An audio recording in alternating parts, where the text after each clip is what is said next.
Okay, now we're going to be talking about sex determination. And this Mendel didn't talk about, but it's not like an exception to the rule, but yeah.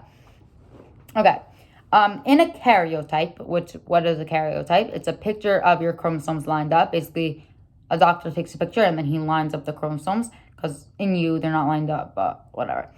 Anyways, so in a karyotype, there's going to be 22 pairs of autosomes, which is just regular pairs. Homologous pairs, and then the last pair is the sex chromosomes. For a man, it's XY, and for a girl, it's XX. So since for a man it's XY, clearly it's not homologous, but for a girl, it's homologous because it's XX.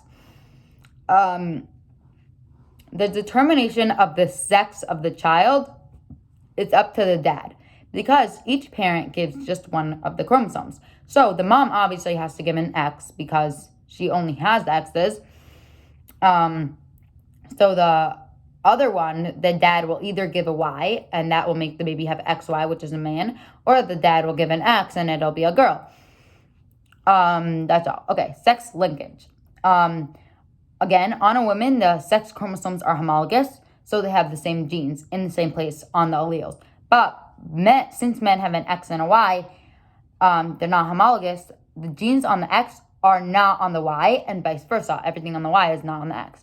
The Y actually only has 9 genes on it, and they're all about man characteristics, like, I don't know, like hair and body type and stuff. So how do the laws of dominance works if there's no two competing genes? Like, how would one of them be dominant when there's the X and the Y? Like, how would one of them be dominant, one of them be recessive or whatever? If there's not two of the same like characteristics or whatever. So basically, any gene on the X will express itself, even if normally it would have been recessive to a different one. So let's say for girls, they need 2 recessive genes for something recessive to actually be in their phenotype for them to look that way. For men, they only need 1 phenotype on their X one recessive on their X because there's nothing on the Y to outweigh it. Example is color blindness. It's recessive, so basically there's going to end up being more men with color blindness because they only need color blindness to be on the X, and for girls we need to be on the one of the X and the other X. Okay, so for the key for the Punnett square, an X is a healthy female. I didn't mean that. Is a healthy allele, and X with a dash is a diseased allele, and the X with the dash is recessive. So an XX is going to be a healthy female. An X with a slash is a healthy carrier. So even though it's not diseased, because in order to be diseased, you need to have 2 of them. You're still a carrier for it.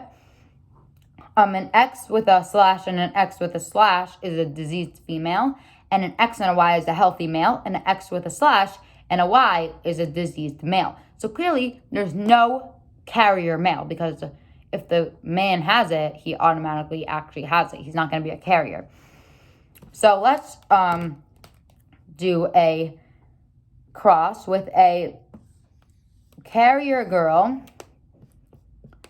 and a healthy boy. So what your thing should look like is, this is a carrier because it has one but not the other, and this is healthy. And what you're going to end up having